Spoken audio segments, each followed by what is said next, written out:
Gear up for Sports Talk on the South Carolina Radio Network. It's your final word on sports all across the state. Be a part of tonight's show. Call us at 800-956-7266 or email talkback@sportstalksc.com.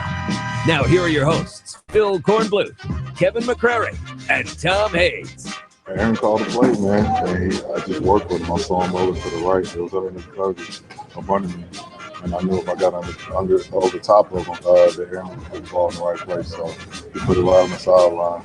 Enough room for me to get my feet down. It was a heck of a throw by him rolling to his left. They've been around. They know Kentucky and Florida. Like I said after the game the other night, been the top two programs in our conference for who knows how long, or consistently, like I said. So they understand. I think guys will be excited. And good evening, everybody. Welcome back into Sports Talk Sound Network. I love Jared Cook. I really do. I always liked him when he was a Gamecock. I love him as a Packer. Of course, I've always loved Aaron Rodgers. He is right up there. He would have dropped that pass if he was with the game. Possibly. Guy dropped a couple passes. He did. It's good. I don't want to slam the guy because I'm trying to slam the Packers here, not Jared. Well, slam Steve Spurrier for benching him in the Clemson game in his last year. Well, he's just having a bad moment, and you stick with a guy. Yeah.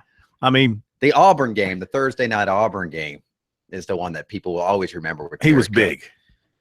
He dropped a wide open touchdown. Oh, that's right. Yeah, I'm glad he got past all that. I'm glad he was able to get that. He looked like all he needed was Aaron Rodgers. He looked like a very happy guy after that catch. And I was happy with sharing every joyous moment. How about seriously, people? Oh, God. And even you, oh my God, dirt-licking, yellow-belly Cowboy fans out there. Yes, Jerome, you know I'm talking to you in particular, but there's a few others out there who are so-called Cowboy fans. How about the final 32 seconds? Field goal to tie, and then the drive down the field, the catch, field goal to win, but timeout. And then the field goal to win that looked like it was going a little bit left, and it just sort of drifted back to the right. Now, listen, we've lost a lot of playoff games in recent years. Wait a minute. We? Who's we? We, the Packers. Me, the Packers. Me and Brett Favre. You're a member of the Packers? Me, and I am. I'm a stockholder. Really? Oh, yeah. Yeah. Aren't you? You know they're a publicly operated company. I know that, but I also know that you don't own one share of Packer stock. And I have a Mark Chmura jersey. And I have that. Isn't he like a sex offender? He was. Yeah. Okay. And I nice of you to own that piece of I have a couple of Packer hats. So, yes, we have had some really heart-wrenching losses in the playoffs in recent years. So this was justified. It was due, and it was earned. And we're not giving it back. It was a hell of a game. I told we were watching it, and I told my wife, Rodgers is going to give them a kick. I didn't know if the guy was going to make it. Yeah. He's going to get him a kick. And sure enough, and that was a great throw. A play that apparently I read that he just drew that up in the sand and told everybody where to go and put it where only Cook could catch it. And Cook, to his credit, caught it, got both feet down. How tough is that? How tough is it to be running across the field and then turning to catch a ball, bending, getting your toes down and dragging them and holding on to the football as you go out of bounds? What he does for a living. Yeah, I guess. They are good at it. That's their job. Anyway, all right, we're not going to spend – we'll spend about an hour and 15 minutes on the Packers. Rest of the time we'll spend on recruiting and basketball. But I am really – aren't you excited? Isn't it great when the Packers are playing for the Super Bowl, to get into the Super Bowl? That's just a warm and fuzzy feeling that you just don't have. What, Jarmar? I know the Falcons are in my way now. It's just a beautiful opportunity for the Packers to come down to Atlanta into a southeastern to Losersville wonder zone where the Packers will bring the 32nd ranked pass defense against the number one offense in the NFL. We're going to give up points. It's going to just be a beautiful day. It'll be the final game in the Georgia Dome, right? The final football game. It will be the final football game in the Georgia Dome. This will be and they will go out with a bang. These games, all over the Packers. These games in the NFC have become basically glorified 7-on-7s that you see in the summer. It's just 5 wide, run your routes. and run around back there as a quarterback and wait till your guy gets open. Defend it. You could have 5 Deion Sanders back there. You couldn't stop it. And that's going to be what the over-under for this game is like something outrageous, right? And I've already read where Vegas has got some huge line on it for the. I don't know. Vegas took a bath over the weekend, though. I was reading about that. They did not have a good 2 weekends in a championship. I did check, though, just to be sure. It's still open. And everybody opened up today, but they did lose some money. Yeah. So anyway, and what about the Kansas City-Pittsburgh game? That was a great finish. Poor Eric Fisher gets called for that hold. Well, he was holding. Yeah. That wasn't a bad goal. Despite what Travis Kelce said after the game. He said that official should never put on the stripes again. He said he shouldn't even work at a Foot Locker. Yeah. Yeah, he was hard on him. But it was a hold because he grabbed him by the britches. Yeah. And how is Harrison still playing? The guy's my age. Yeah, he's pretty old. They said he spends $350,000 a year just on his body. Did you see what he did when he got back to Pittsburgh? There was video of it. He went immediately to the weight room at I guess in Heinz Field or wherever their workout place is, and started working out. He looks like a guy that's pretty much. Yeah, he's a maniac. His workout. He's a maniac. Legs are the size of my entire body. It's going to be a dream Sunday. I mean, you got Rodgers and Ryan on one side, and Tom on the other side. Well, you're on a first name basis with some of them. Ben and Tom. Some of them. Guys, yeah. They come over. It's just going to be a great Sunday. It's just going to be a great Sunday. All right. Now on to other things. And we'll take your calls here coming up. We got a lot to talk about. Boy, people are upset on our Twitter feed and on the website. Primarily, I guess, Gamecock fans. We'll talk about that. You did that too. Well, it wasn't meant to upset anybody. But we watched both basketball games. Excuse me. Went to both basketball games on Saturday. And I'm starting to get into basketball mode now. So I went to Clemson for their game against Virginia. Tough loss for the Tigers. They are in a world of trouble now. 4-game ACC losing streak. Got to go to Louisville this week. Got to turn around on Sunday night, play Virginia Tech at home.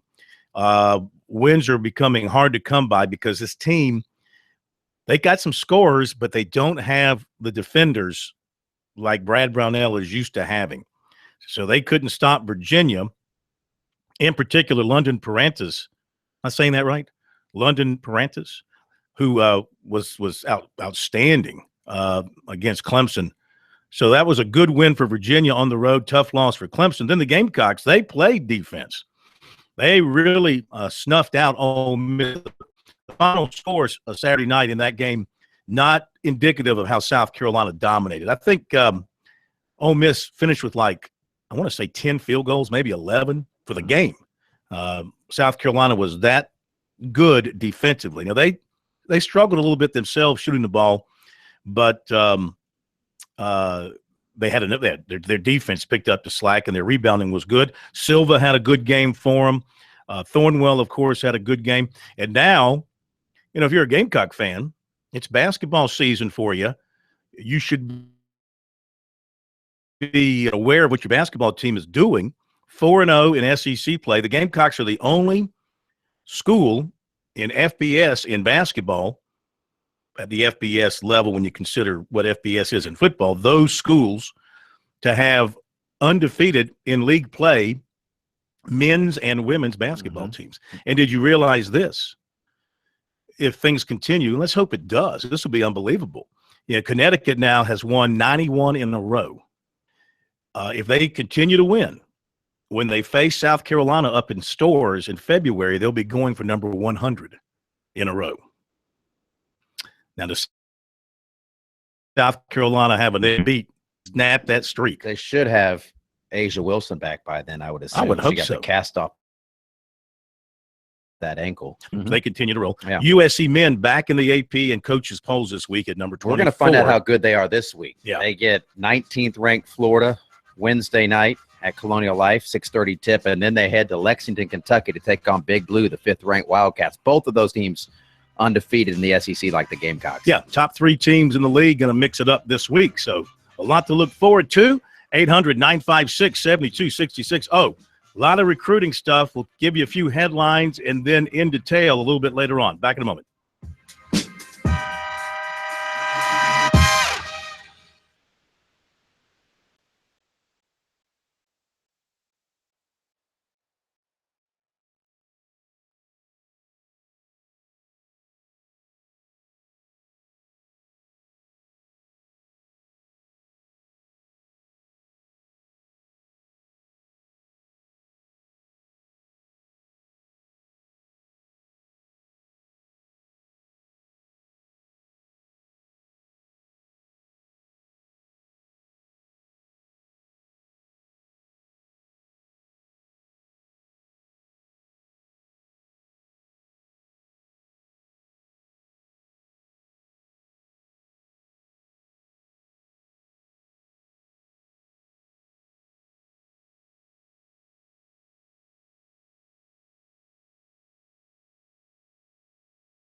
All right, it's Sports Talk on a Monday night. Glad you're with us. If you're listening to us over one of our great affiliates around the state, we thank you very much. If you're watching us on our studio stream on YouTube or on our website, SportsTalkSC.com, we thank you for that. Maybe you're getting the audio stream.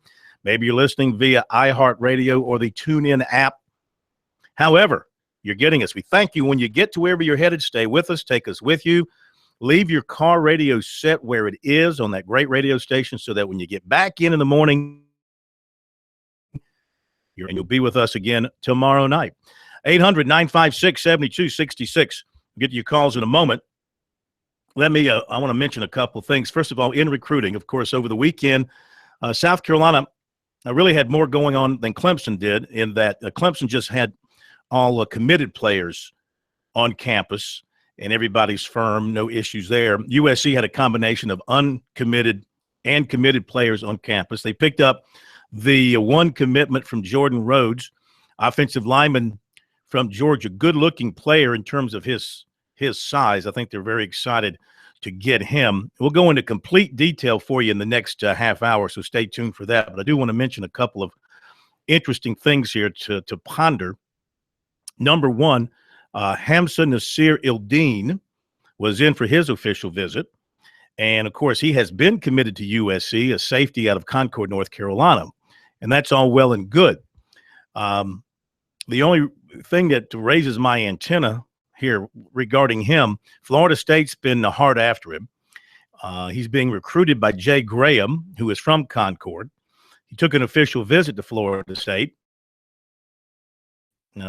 Now, he, as of a little while ago, he has not talked to the media about his visit to South Carolina, which A, is kind of unusual, and B, really unusual since you're a committed player.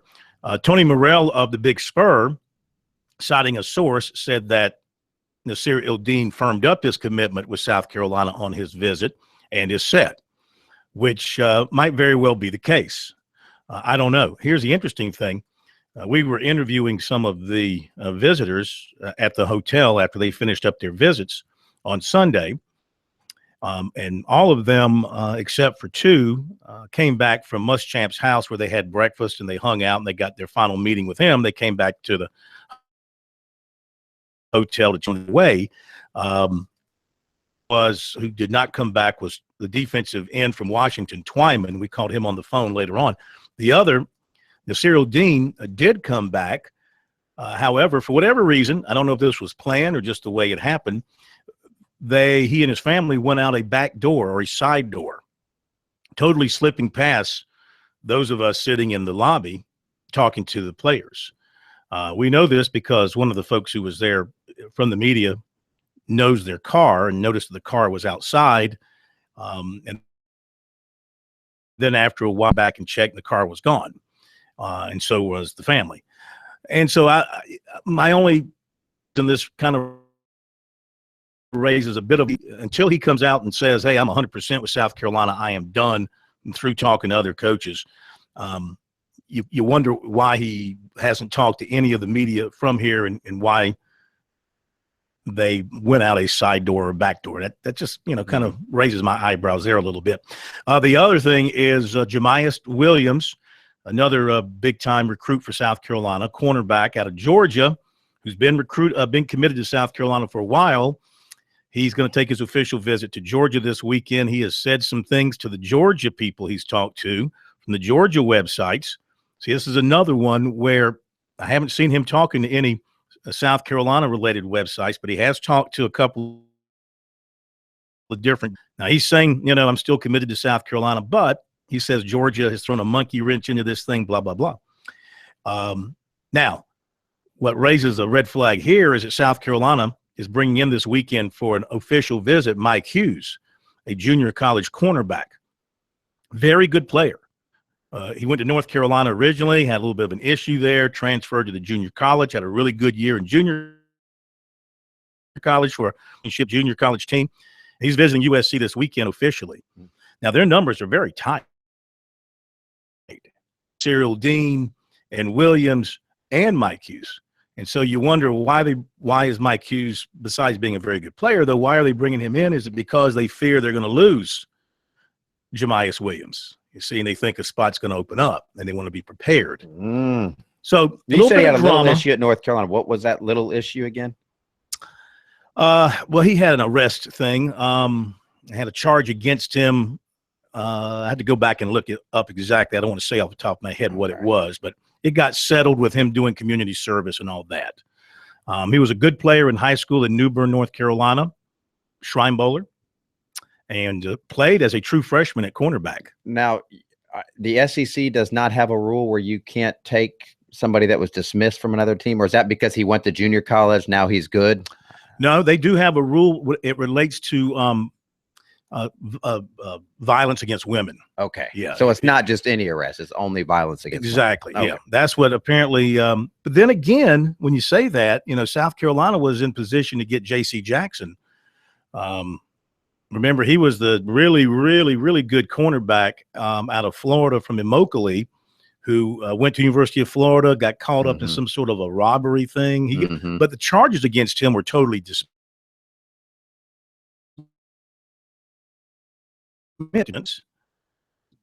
He wanted to come to South Carolina, but it got blocked. Somewhere along the line there, it got blocked. He ended up going to Maryland. So anyway, we'll give you more complete details on all this coming up in just a little bit here on Sports Talk. And let's see. Let's just go ahead and get to some phone calls. 800-956-7266 is our number. Oh, okay. Well, ring the bell. Let's see who shows up for dinner as we welcome in the de facto mayor of the city of Charleston, the ninja of the night, the pontiff of the port city, the bad boy by the bay, and you know what, ladies and gentlemen, simply just a big old loser. It's Jerome. Loser. Hello, loser. You know what? How'd you like that field goal, huh? How about that Jared Cook? I know you loved Jared Cook when he was a Gamecock. Oh, yeah, I love him.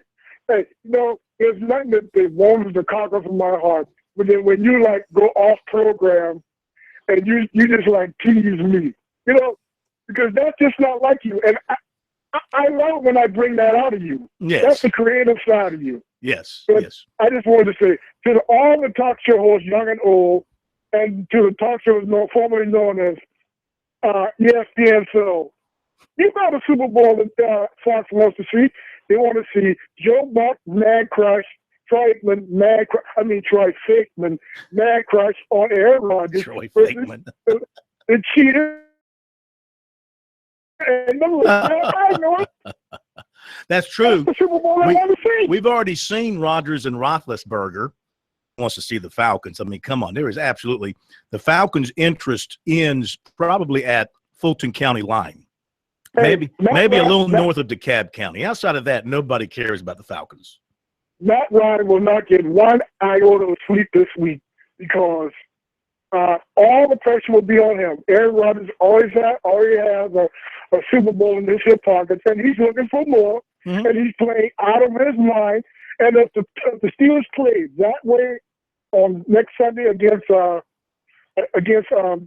Patriots, Brady, they're going to lose.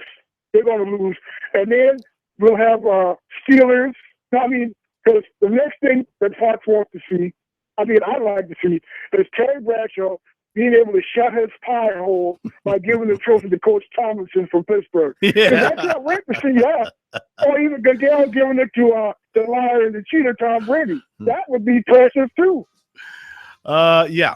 Either one of those. But you know what? I don't want to see the trophy given to that side.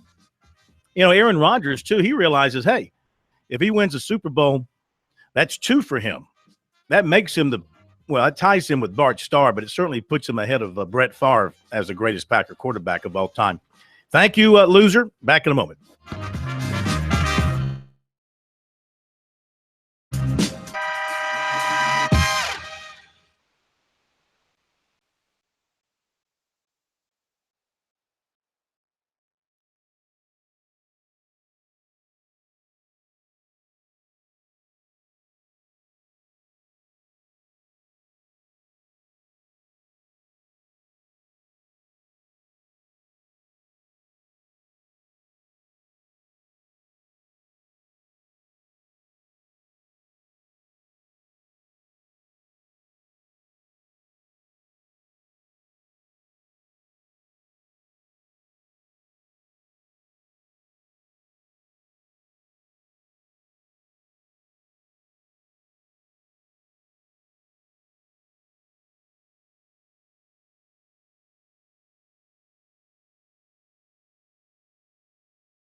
Sports Talk on a Monday night from downtown Columbia. Phil Kornblue, Kevin McCrary, Professor Tom Hayes. He's off tonight. John March, Jared Rogers-Martin. He's in, but he's off. He's always off, even when he's in. Well, Carson Mason.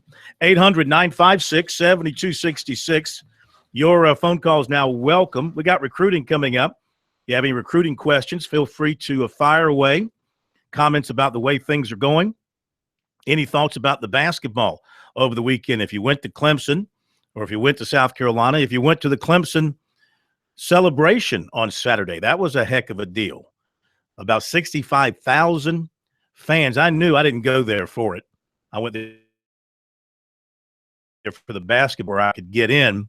Driving in, it was going to be a huge crowd in the stadium because people were parking out where they park for ball games, way on down Perimeter Road and in those particular fields and lots that they use when they've got a full house for football. Apparently everything went great. And, of course, it was announced during the celebration by Dabo Swinney that longtime assistant coach Dan Brooks is retiring. So Dabo has to hire a defensive tackles coach because Marion Hobby remains as a defensive ends coach. And I'm not sure there's anybody, he has promoted from within on the offensive side. I'm not sure on the defensive side there's anybody right now that he would turn to fill that spot. Possibly there is, or he might go outside. But the Tigers had a great time celebrating their championship to bed, and they've gone recruiting, and they're starting to think about 2017 and worry about 2017 and how they're going to replace weapons. First and foremost, of course, the quarterback. I think they'll be okay. They'll be okay at running back. I mean, Tavian Feaster, give him a chance to carry the football and get out of the way. In fact, he might become a big part of that offense with a new quarterback. Give him blocking. With his speed, they should be okay there. Wide receiver, replacing Mike Williams and his sure hands. I think they have good enough wide receivers coming in with a be okay. The big question mark is who's going to step in that tight end spot and get you those receptions down the field that Jordan Leggett used to get you. That's a bigger question than who's actually going to throw to said tight end. No. I'm just talking about the skill positions besides quarterback. Right. No, I know that goes without saying. The quarterback position is obviously the huge question mark. But when you talk about the guys, those positions that are opening up, we talk about replacing Mike Williams. We talk about replacing Artavis Scott. But you got Ray McLeod ready to pick up for Artavis Scott. You've got Deion Kane, Cornell Powell, Travion Thompson. You got the freshman coming in. Who's going to be that down the field receiving tight end? They got to find that. They have talent, and I think they feel very good about the personnel that they're going to put on the field. But the question is, who's going to be the leader?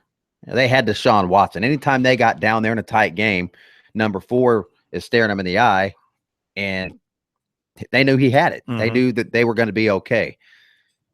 That's not an easy thing to replace. You might be able to find another guy that can find the receivers, but have that kind of leadership, that kind of poise, that kind of discipline in the offseason to lead by example. That'll the adage, if your best players are your hardest workers and you have something, every team's different. And you can have great recruiting, but you don't know what kind of players you're going to have out there. It comes up to them to lead in the locker room and make those kind of decisions. And that's going to be a huge, huge question for Clemson. What is the personality of that team going to be post Deshaun Watson? We've seen the Deshaun Watson era. It was amazing. It was even by Clemson standards. And that was a very highly advertised era with Deshaun Watson. So he lived up to the expectations. Following that, defense. I think they'll be okay on defense. I think Christian Wilkins and Dexter Lawrence, those guys are going to be fine. You have Brent Venables. So they're going to be able to have a defense that they can win with. But offensively, there are some questions. And calling plays for Deshaun Watson, probably a little bit easier than calling plays for a guy not named Deshaun Watson. Well, I had this conversation with somebody, over the weekend. And, Tony Elliott and Jeff Scott, they have done a great job since replacing Chad Morris. Right? Yeah. So replaced him in the bowl game. Yeah. So they've done a great job, and the offense hasn't missed a beat. But I think back to Billy Napier when he became offensive coordinator for a year, and he had C.J. Spiller, and he had, I think, Jacoby Ford, and a good enough quarterback. And they rolled up a bunch of yards and a bunch of points with that offense. And then all of a sudden, the next year, those guys are gone. And then all of a sudden, he's not such a good offensive coordinator. And then all of a sudden, he's let go. And so the drop-off was pretty dramatic. Now, you're Jeff Scott and you're Tony Elliott, and you've done a great job calling plays with Deshaun Watson at the trigger. Now it's going to be, who knows, Zarek Cooper, Kelly Bryant, Hunter Johnson, Chase Bryce. Take your pick. It's going to be one of those guys getting the bulk of the snaps. Are they going to be as smart offensive coordinators as they have been with Deshaun Watson? You see how quickly it can change on you because of your talent. Great talent, though. If they can squeeze a 30-point offense per game out of this next group, that'll be saying something. That will indeed. But we'll wait and see how it unfolds for them. But I think you said their defense will be good. I think their defense is going to be really, really good. Yeah, I mean, really good. They got to find some secondary guys. Yeah, they do. But I mean, you got guys like Mark Fields who played some, and then you got to replace Jadar Johnson. You got to replace Cordray Tankersley, but you got a bunch of other guys coming back who've played a substantial number of snaps. Defensive line is going to be terrific. Yeah, and that makes your secondary better. I think the linebackers, the quarterback. You're going to be, Ben Boulware was terrific, award winner, a tackling machine, but they'll be faster at linebacker without him. You're going to have Trey Lamar getting a lot more snaps. You're going to see Shaq Smith get in there. These are guys that can not only play linebacker, they can run. So that might change the dynamics of their defense a little bit more. Well, yeah, I'm not going to say they're going to be better off, or maybe they'll be faster with Ben Boulware, but he had a knack for the ball. He knew where he was going. And I've actually had this conversation with Brent Venables before. He'd rather take the slow guy that has that football savvy, that knows where he's going, knows what to do, and just does it, than the really athletic, fast guy that has to stop and think for a second, because that slows you down or isn't really sure and doesn't have that same knack to find the ball. They're going to miss Ben Boulware on and off the field. And I know he had his little sideshow shenanigans, and I know that he said things that got under people's skin and played right on the edge of that line, that maximized a gray area, as some people might say, with his style. But they will miss that. And you saw just how much he meant to that program after the game with his speech. I think he had another big one Saturday. That's another thing that's hard to replace. Yeah. Well, you can look for Chad Smith, who was a standout on special teams to play a lot. And I'll tell you who else. Tanner Muse, who got more and more playing time as the season went on at safety, made some plays in the bowl game, in the championship game. They like him a lot. I think you're going to see him get a chance moving forward. So I think Clemson's defense will be really good. And I say that in talking about the team overall, where offensively they may not need to average 30 points a game. They might get by at 24, 25 points a game, but a defense that is shutting down the opponent, you're still winning ball games. Look to that high-powered offense and running up 500-plus yards per game. They don't want to get away from that. The question is, will they be able to maintain that pace against quality teams with the talent they have at their disposal? So Clemson's work has now fully begun on, well, they're not rebuilding. They're just, reloading, as people like to say, refurbishing, putting a new shine on an already shiny vehicle, just adding a little more turtle wax to it with the new group of guys coming in. All right, we'll hit a break. We'll come back, give you the very interesting recruiting report from the weekend here on Sports Talk.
Yeah,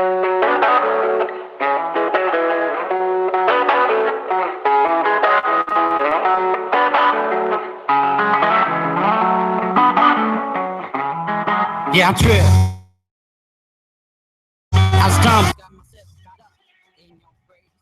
Okay, time to get to the recruiting report tonight here on Sports Talk. Of course, we have got a lot of stuff to cover from over the weekend. So let's begin with South Carolina, since they had the official visits from several uncommitted players. They got one commitment over the weekend. Offensive lineman Jordan Rhodes, 6'6", 300 out of Fairburn, Georgia. And he said South Carolina is a place where he can start something new, build with his teammates, pursue his career in sociology. He really likes Eric Wolford, and he thinks they got a chance to win a national championship. That gives USC 23 commitments, 4 on the offensive line. That's including the running back, Keyshawn Bryan, who we still have on there until he decommits at some point.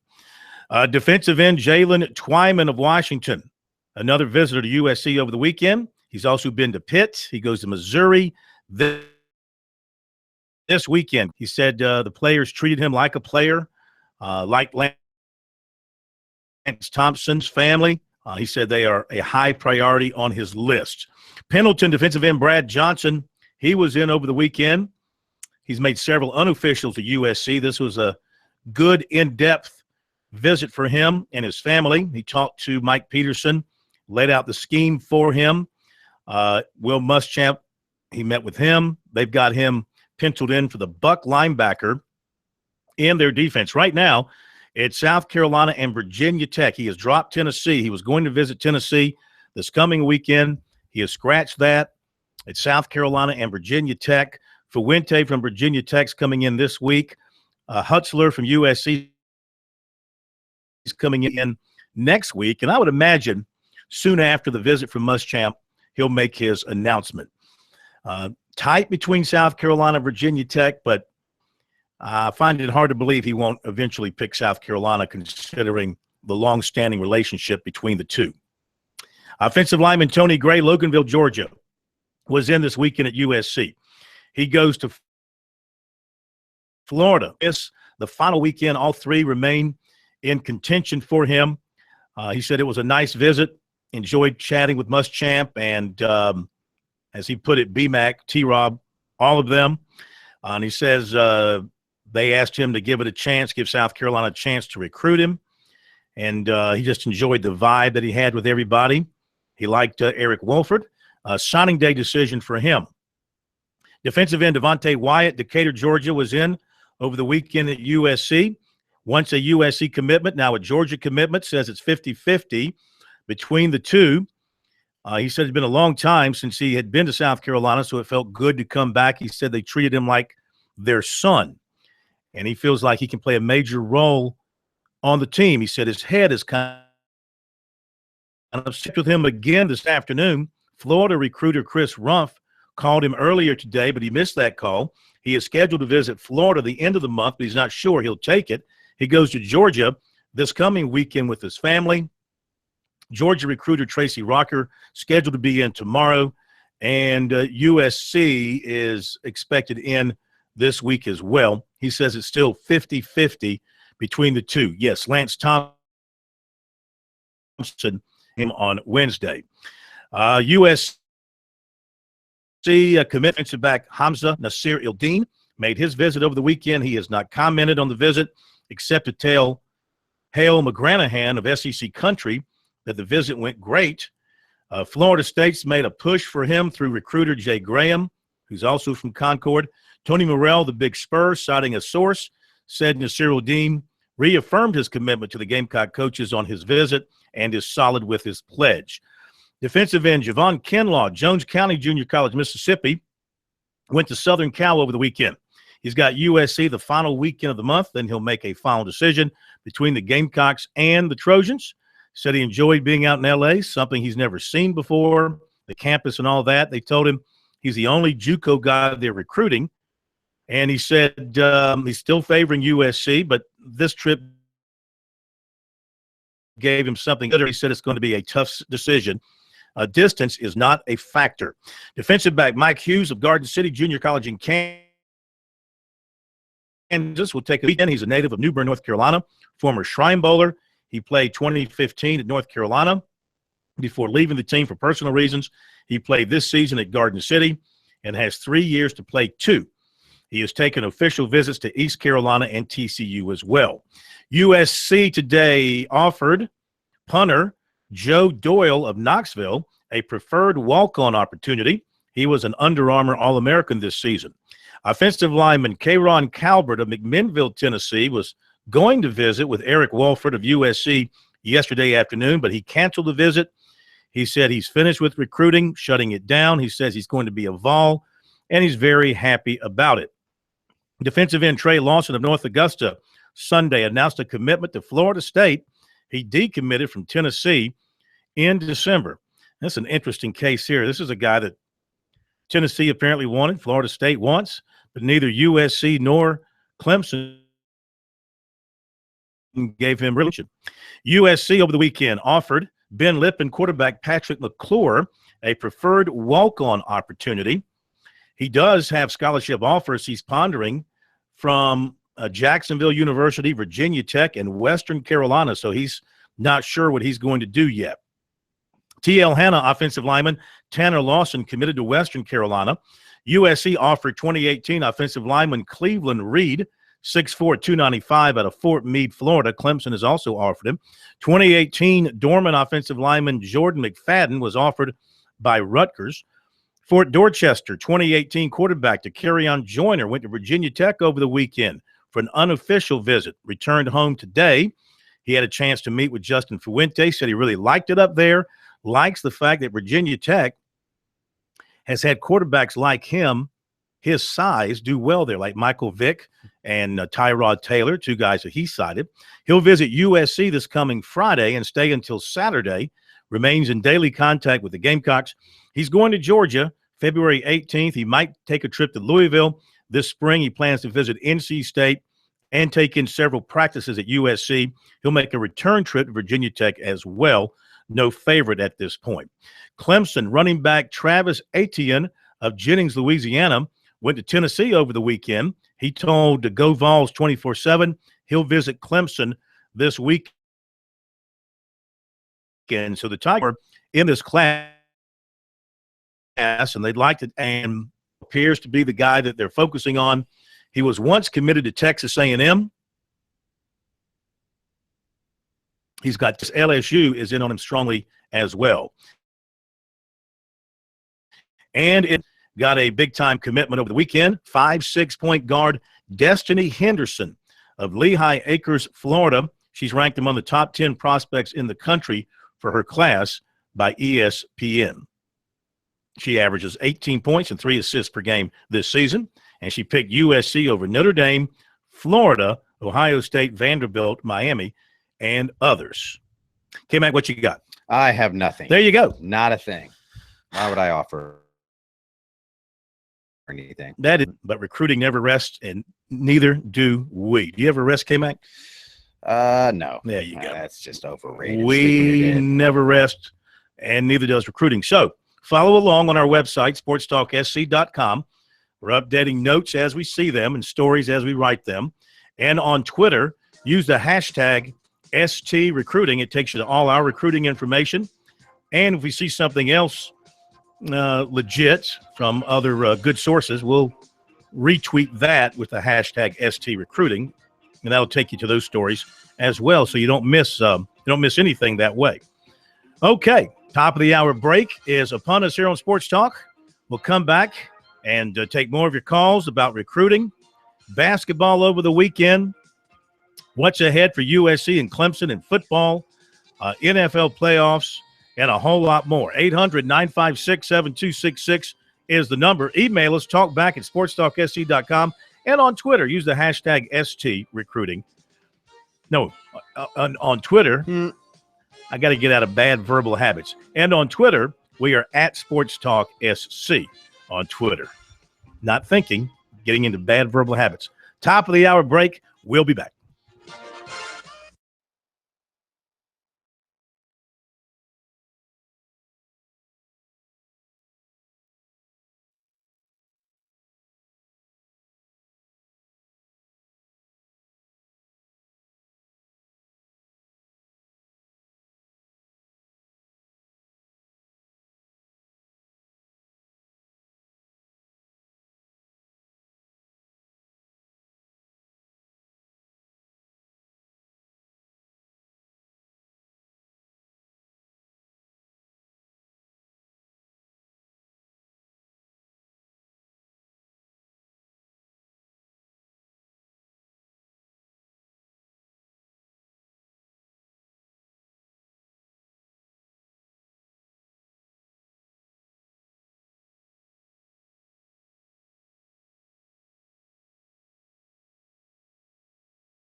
Live from Columbia, this is Sports Talk on the South Carolina Radio Network. Be a part of tonight's show.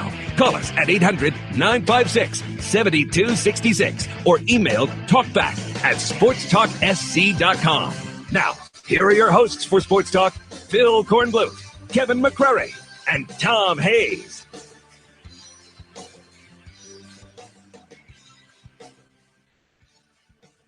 Welcome back, Sports Talk, South Carolina Radio Network, on a Monday night from downtown Columbia, Main Street. Sports Talk, your sports talk show of Main Street, South Carolina, from the beautiful coast to the beautiful mountains. Phil Kornbluth, Kevin McCrary, at your service tonight, 800-956-7266. So, you know, I hardly ever tweet out anything besides information. That's just me when it comes to Twitter. You notice that, right, K-Mac? Yeah. I don't respond to anything else out there. Me too. I'm the same way. I hardly ever respond to anybody on Twitter. Anyway, I'm very lucky. But Saturday night, I put out a tweet from the South Carolina game that I wasn't speaking for anybody else in the media, though I think I was, because I had people come up to me and say,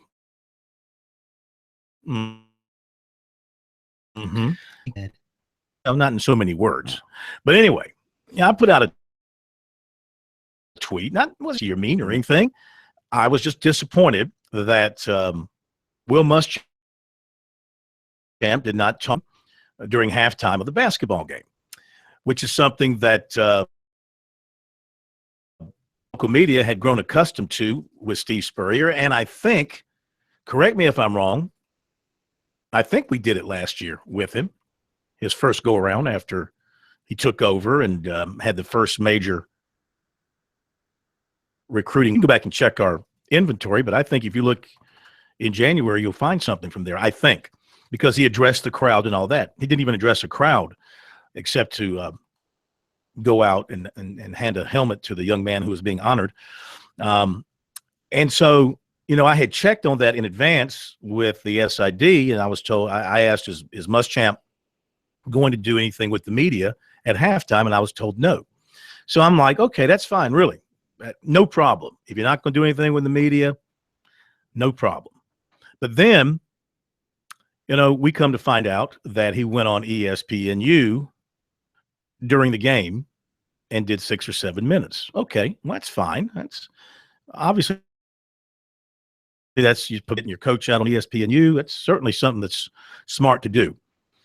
So I'm thinking now, well, if you're going to do that, why wouldn't you spend 10 minutes with the local guys who are standing right there next to you in the tunnel while halftime is going on, and give you a chance to talk about really, you know, what a good season it was and how happy you are to have Eric Wolford on your staff because you haven't talked about him.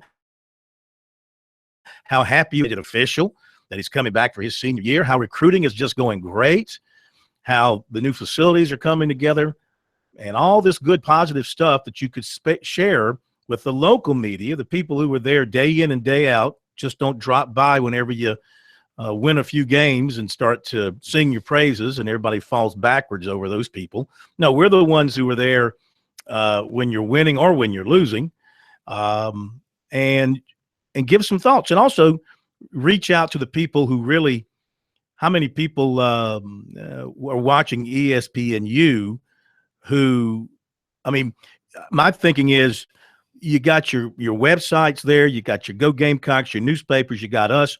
Those are where your Gamecock fans are really following you and listening and reading about what you're doing, and recruits.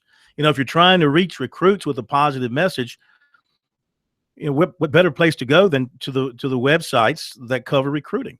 A golden opportunity right there to get out a little bit of a positive message, especially since your rival in the upstate been dominating the news. Well, that's the big thing. Yeah. So anyway, this change that. So yes, I was disappointed that they did not, whoever makes the decisions over there, did not see fit to give the local media 10 minutes of halftime. 5 minutes. Well, it probably couldn't have been done in 5, but it could have been done in 10. You know, it could have been done in 10 very quickly. No, and effortlessly, and everybody, including yours truly, would have been happy. And so I was just disappointed that we didn't get it. I'm always disappointed when we're not able to talk to the people that we cover when we have that opportunity. That's what made Spurrier really so much fun, is that he never shied away from talking with the media. And he would talk to the national media, but he gave the local people time as well. He'd come over after when he wasn't scheduled and give you anything you want. He always talked. His 10, I guess he did 11 recruiting Saturdays at basketball games where he presented trophies and talked to the crowd. He'd always do the media after that, whether it's anything big going on or not. So you never lose. You never lose when you give your local media a chance to ask you some questions, especially positive questions. It was going to be a positive. Well, yeah, he would have had to answer the question about Clemson winning the championship, and maybe he didn't want to talk about that. But this is who would ask that question? Well, somebody probably would have asked him. Does it change? How does it change things for you, if at all? Or your rival wins a championship? Maybe not asking that question. Well, you're afraid. No, it's common sense, because first of all, he's not going to answer it, and number two, you only got a limited amount of time. I would hope people would stay on the subject of things related to his program. Sure, and he did. He hired people. Somebody on Twitter was saying, "Well, what should he talk to you guys about since the end of the season?" Yeah, he's hired an offensive line coach. Very important. Usually, the protocol is when you hire a new guy on your staff, you bring him out there and you let him meet the local media, and people listening right now go, what is that going to change with my program? Is it going to land a recruit if he talks to Phil Kornblut or John Whittle from the Big Spur? It absolutely impacts your program long term. To brand out there, to get your face out there. Will Muschamp could have had his face on the 11 o'clock news on Saturday night. On Sunday, he could have been on the news. And maybe even into today, there would have been cuts of Will Muschamp on our sportscast around the state, instead of just Dabo Swinney, the Clemson parade, all this stuff. So you want to get South Carolina out there. I want to get my Gamecock brand out there a little bit. So maybe that booster that's thinking about donating money says, you know what? Yeah, they're still out there. The Gamecocks are going to be back. Clemson's having their moment now, but boy, Will Muschamp's out there busting it. I like that offensive line coach he hired. I think he's going to do a pretty good job. Well, he says recruiting is going well. They're really excited. He looks pretty energized about the program, but he doesn't want to do that. He's a football coach, and he's a very good football coach, and he knows it. He's not Nick Saban. Nick Saban can get by with doing that. He's at Alabama. He's winning championships. Will Muschamp is at South Carolina. And one thing I will say about Spurrier is he got the fact that he had to be out there front and center promoting that program as much as he possibly could to make South Carolina a quote-unquote cool place to play. That was his mission. Frank Martin, when he took over the Gamecock basketball program, he knew they were in the doldrums. He knew he had to be out there front and center. He might have not been a happy camper, but boy, he sure did meet with the media a lot. He made sure to get the South Carolina brand out there. He came on this show. He came on any show he could. Ray Tanner, when he was building that baseball program to a national champion, he was doing morning radio, afternoon radio. He would come on with us in the afternoon when we had an afternoon show, and again that night with us. And then he'd meet with us in the middle of the week in his office because he wanted to get his brand out there. He didn't do it because he was doing us a favor. He did it because and if Will Muschamp doesn't get that, it is going to cost him. It will cost him. Well, what surprised me was the backlash on Twitter from Gamecock fans. Like, how dare you question a decision by Will Muschamp about talking to the media? He doesn't need to talk to you people. You're too small. You're too little. You don't count. ESPNU is my thought is this: we're not interviewing him or want to interview him for our own pleasures. We're the conduit between you, the Gamecock fan, and their coaches. Okay. We try to ask the questions that you would want to ask and get the answers and information that you would want better than anybody at ESPN can do it. End of argument. And we'll be back.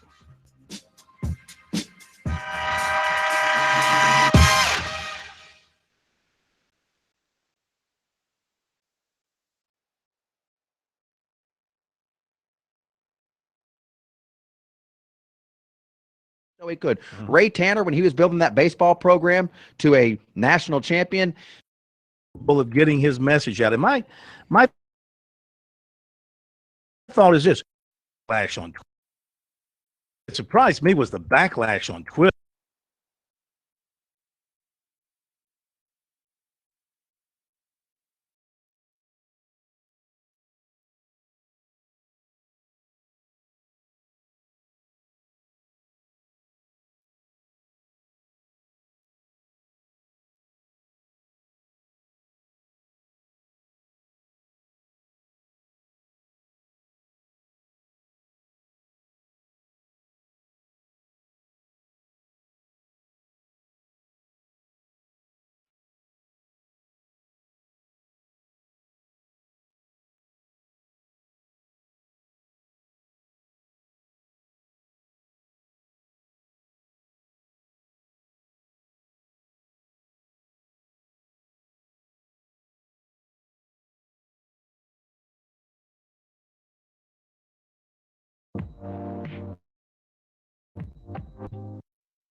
Talks at work. Good to have you with us wherever you are tuned in around the state of South Carolina. If you'd like to join us, 800-956-7266. Our email talkback at sportstalksc.com, and on Twitter, SC. ACC game tonight, Syracuse in Chapel Hill taking on the Tar Heels. A very nice home win over Florida State. Tar Heels are up on Syracuse 14-11, about midway through the first half.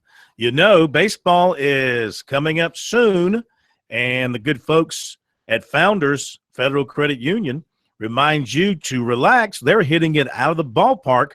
Founders Federal Credit Union's new office at the Commons at Bull Street will be opening soon. In the meantime, visit on campus in Columbia, USC, at the Russell House. Visit RelaxJoinFounders.com to see if you qualify for membership. That's right, baseball right around the corner. Pretty soon, we'll have our baseball teams in our state getting ready for the season with the opening of practice. Got a defending national champion in Coastal Carolina. They'll be good again. Clemson will be good once again. I really think South Carolina is going to go to Omaha this year. Their pitching is, and I haven't studied a lot yet because I'm still transitioning Chad. from football to basketball, but their pitching is going to be, I mean, look at it. You got Schmidt coming back. You're adding the two guys who are out with the arm injuries, Crow and Morris. You got the other guys returning. You got a rock-solid bullpen. You got a terrific catcher. You got some power. You got some speed. You got good defense. I think they got a really – I mean, yeah, you're right. I think it'd be a really disappointing year if they don't make it to Omaha. You know, they came close this past year. They got to the Supers. Right. Came close. Well, the goal every year is obviously Omaha. Right. It's tough. I mean, Clemson was a national seed playing at home. But they overachieved last year, I think. I mean, it wasn't expected in Monty Lee's first year. They put themselves in position. I do agree they overachieved, but they were a top 8 national seed playing at home, and that is usually a pretty good ticket to Omaha. It's tough to get there, even when you're really, really good. You could run into a hot pitcher in one game and a ball that just hugs the line and goes an inch fair, and you lose a game. Baseball is so challenging. It's what I always have to remind some of the people that want to run off Chad Holbrook every time the Gamecocks not even lose a game. I mean, I've had to talk them off the ledge in the middle of a game that they end up winning because, oh my God, we're down 3-2 against Missouri in the 5th. This is a travesty. And they ran off Jack Leggett, and I love Monty Lee, and they made a great hire there, and he's going to do big things. But Jack Leggett got a bad deal. He got treated very poorly by the Clemson fans who just didn't understand how difficult it is to sustain. Well, I mean, they never could handle the fact that he couldn't beat South Carolina on the biggest stage. He lost those games in Omaha, and South Carolina was getting to the finals or winning finals. I mean, remember, South Carolina went to the championship 3 years in a row. And then, of course, a few years before that, they had a nice run to Omaha, too. So they were just having all that success under Ray Tanner. Yeah, I think South Carolina, just looking at them on paper, has got a great chance to get back to Omaha. I think it'll be a major disappointment if they don't make it. But we got plenty of time to talk about baseball with practice right around the corner. Want to congratulate Cliff Ellis of Coastal Carolina. Win number 800 in his illustrious career. And he's got things going well at Coastal Carolina now. They got off to kind of a slow start. Lost some games outside of the league. Lost first game in the league, and then I think they've won 4 in a row now. And so that's good. They got things turned around. He got his 800th win. The college basketball polls out. As we mentioned, USC back in both at number 24. AP and coaches differ on the number 1 team. AP's got Villanova with Kansas 2. It's flip-flopped by the coaches. Kansas has won Villanova's 2. Then it's UCLA, Gonzaga, and Kentucky. 5 in both rankings there. USC playing Florida this week and Kentucky. Florida up first. Florida's ranked as high as 19, and then the Gamecocks will go to Kentucky on Saturday to play number 5, Kentucky. Clemson goes to Louisville. Louisville ranked as high as number 12. Number 12 by the number 11 by the coaches. Number 12 by the AP. The RPI this week, the new RPI by Live RPI, and South Carolina. After its win on Saturday, the Gamecocks are 26th in the RPI with a strength of schedule of 49. So they're hanging right in where they need to be. Clemson, 43 in the RPI, strength of schedule 21.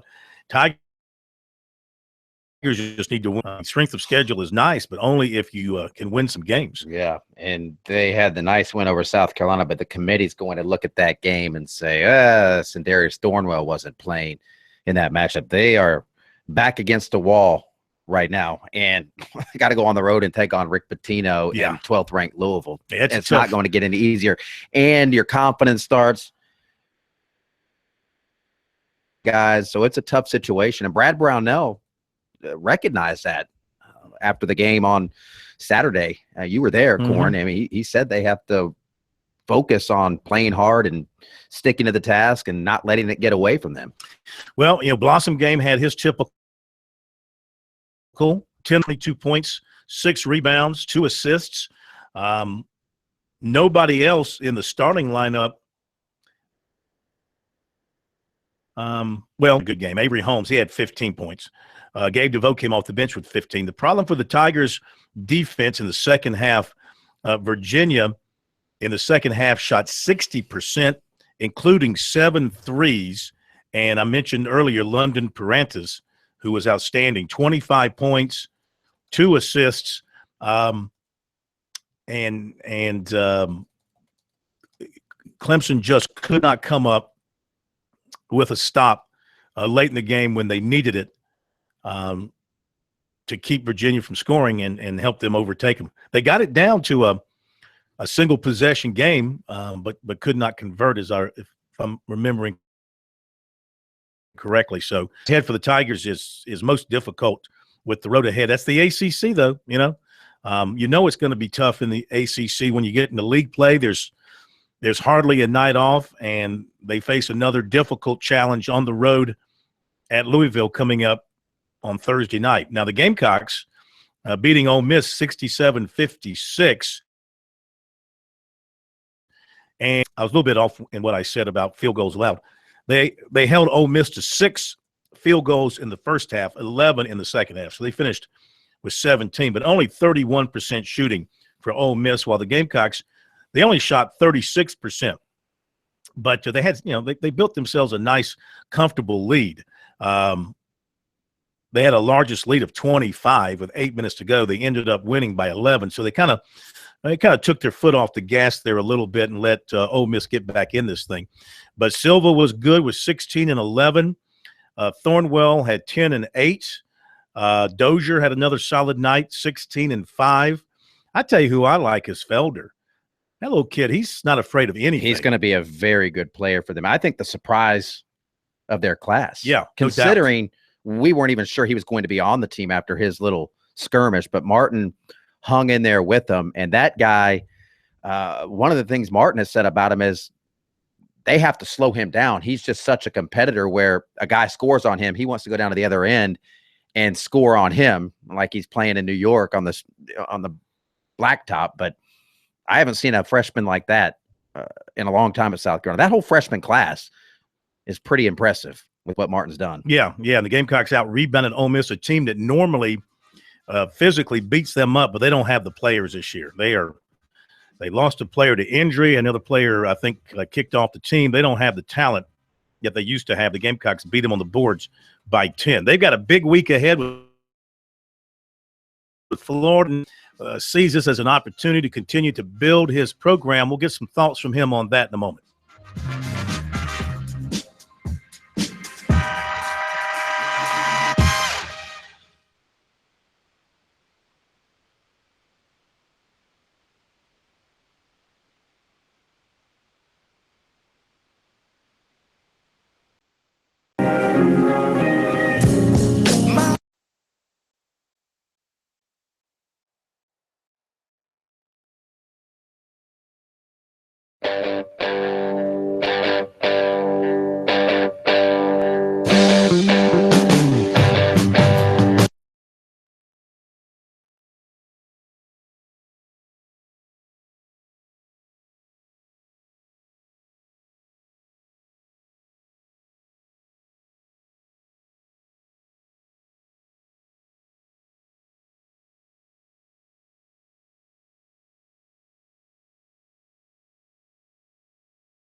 All right, North Carolina's extended its lead on Syracuse, 31-24. So in the first half there in Chapel Hill, that is, double check here to be sure. Yeah, the lone ACC game of the night. Pittsburgh plays at NC State tomorrow night. Notre Dame is leading the ACC at 5-0. Florida State, 4-1. Tar Heels are 4-1. Then it's Louisville, Virginia. How about Georgia Tech, another ACC win? Syracuse, they're all 3-2.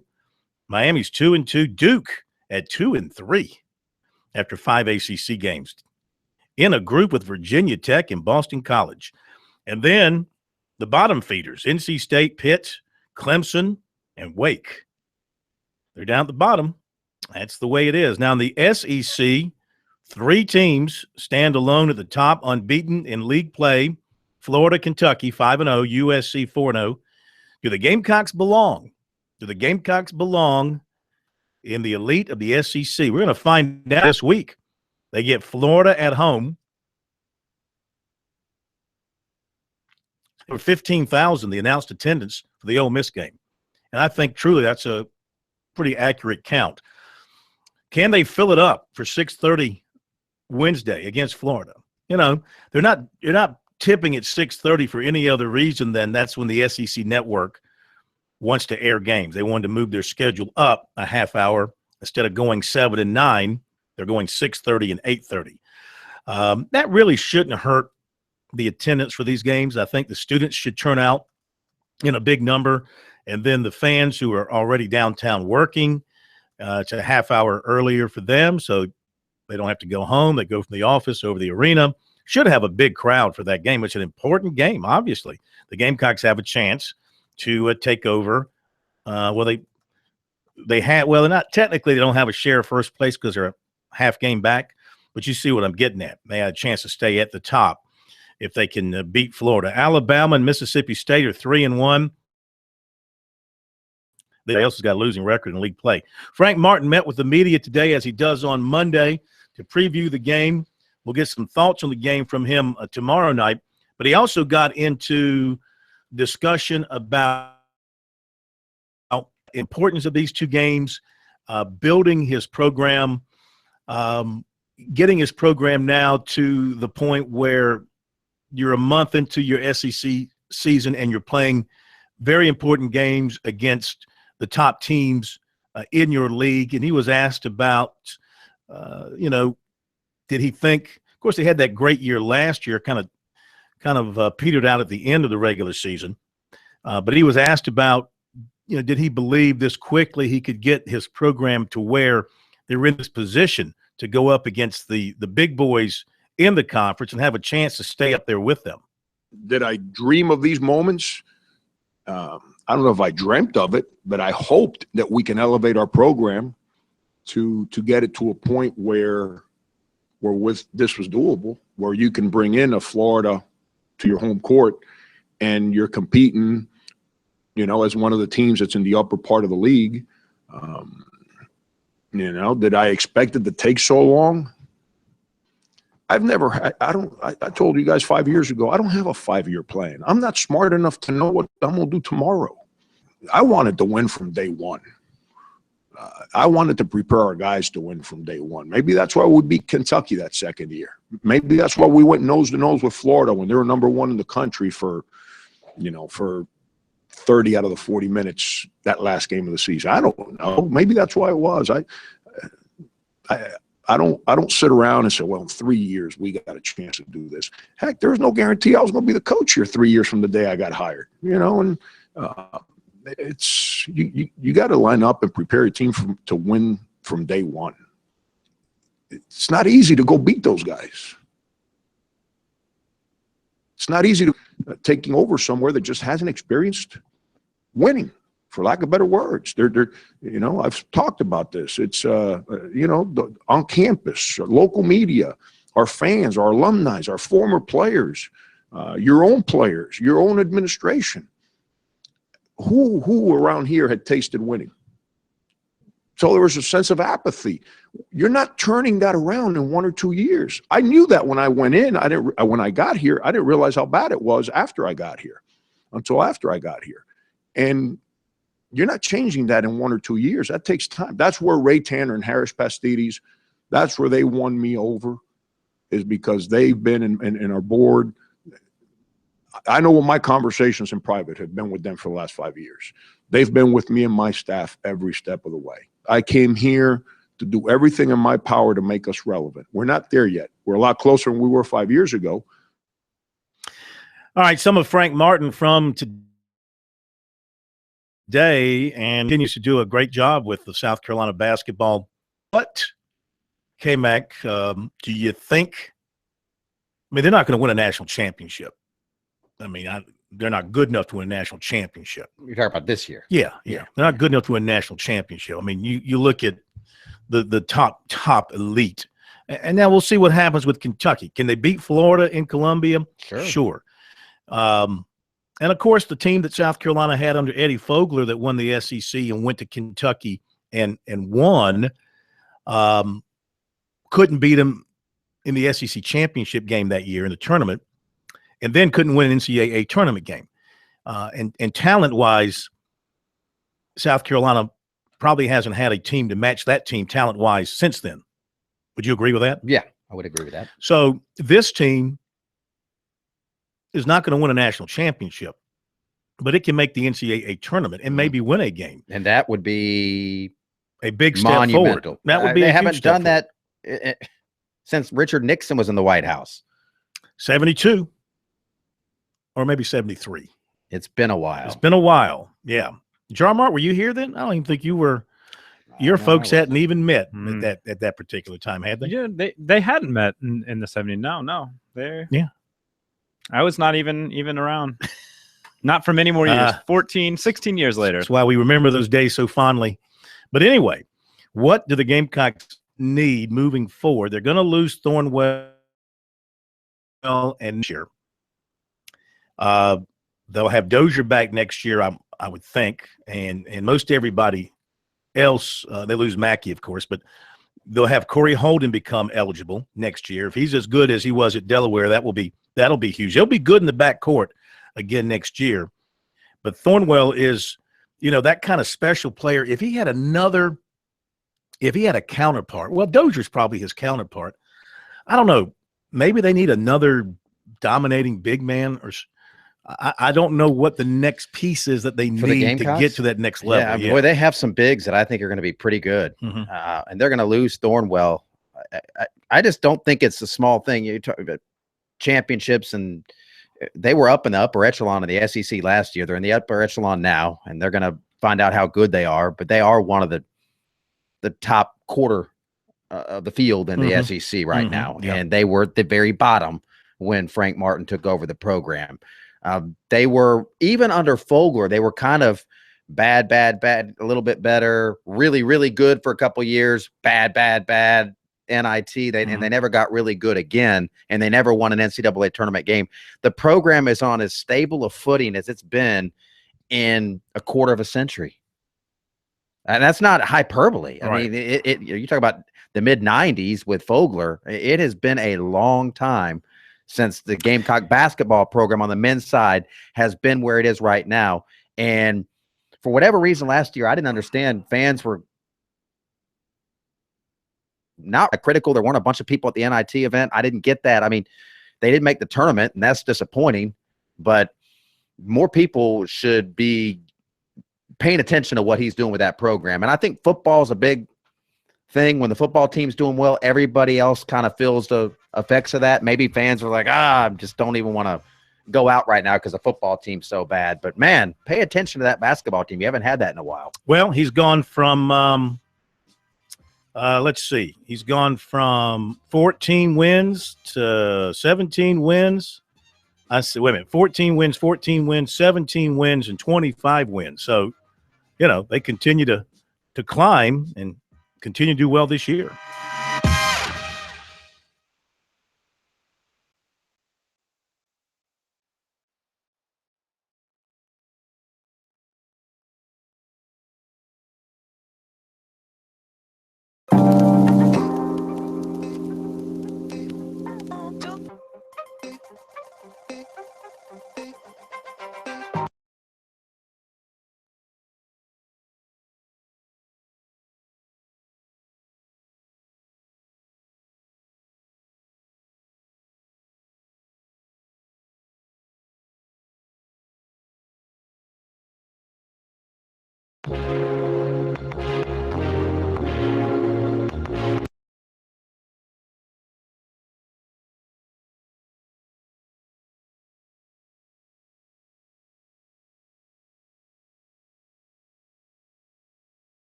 We are back. Sports Talk, South Carolina Radio Network. One more thought here on Frank Martin, and that is he's improved his SEC record at USC each year.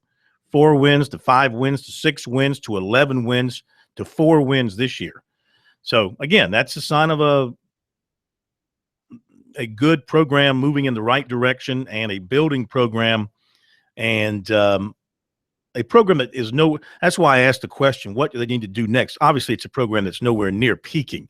On the right. What do they need to do to get to the tournament and win some games, but not just do it once every 2 or 3 years? I mean, you want to get into the tournament at least 3 out of 4 years. Right. Well, here's what I think they need to do, and maybe what they're doing now will help take that next step.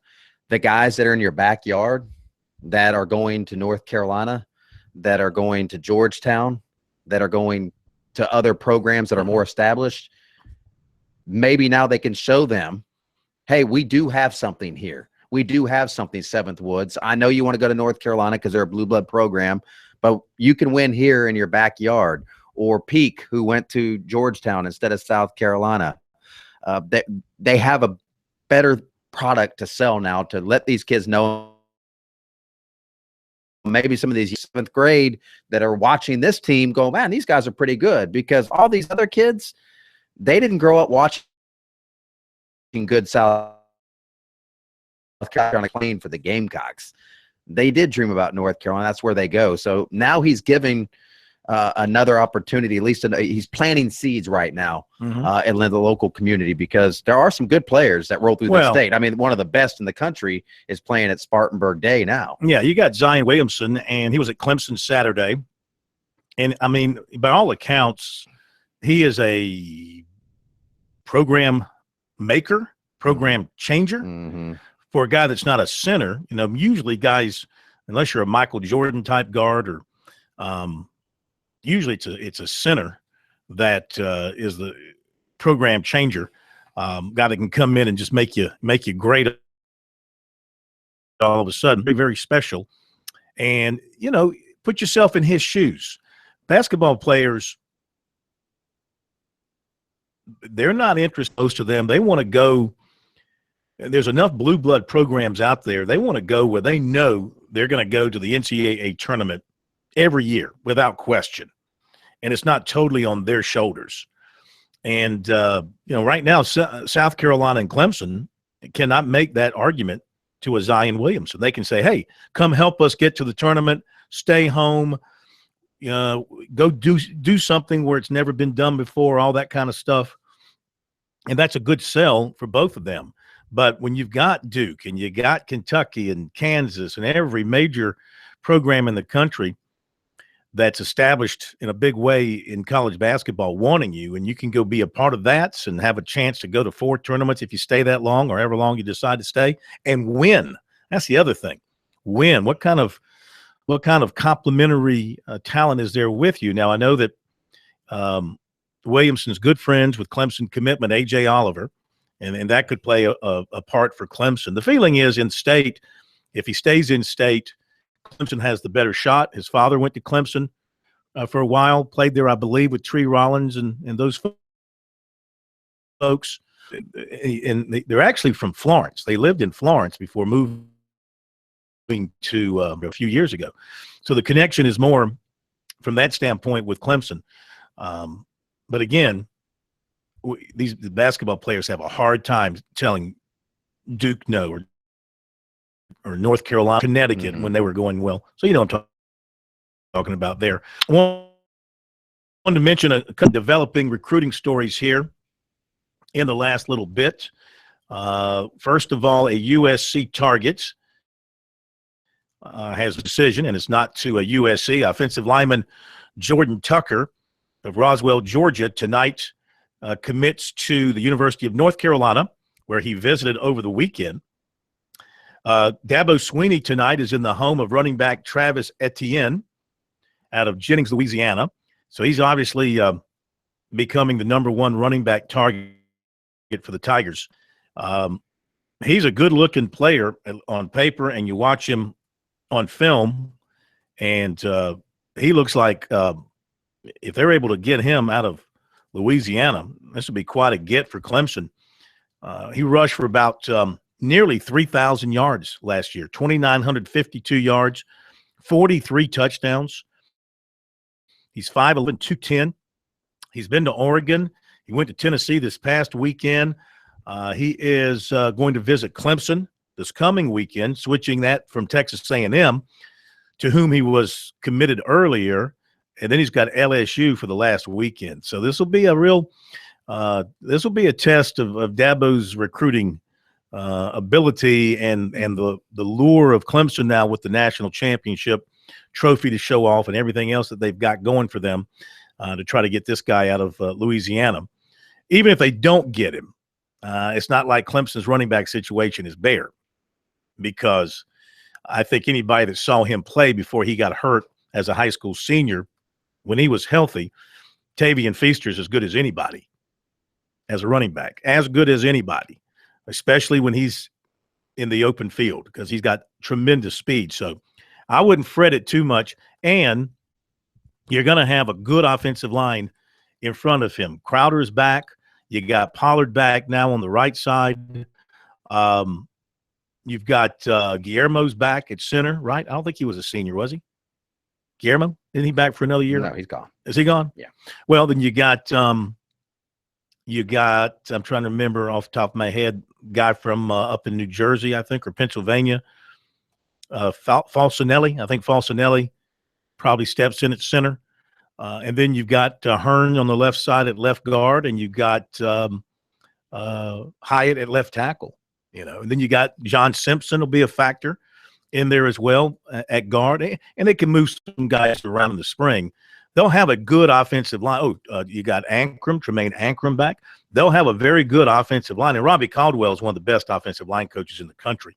We know that. So they'll have a good offensive line to run behind. I wouldn't be surprised that with Cooper being a very mobile quarterback with fresh legs, a guy like Feaster, I think Fuller's back for another year, that I think Adam Choice is back for another year, that you don't see Clemson maybe integrate more of the running game into their offense, especially, whoever the quarterback's going to be is going to be inexperienced. To give this guy a chance to get his feet wet and get used to playing the game at the speed that you have to play at in the ACC.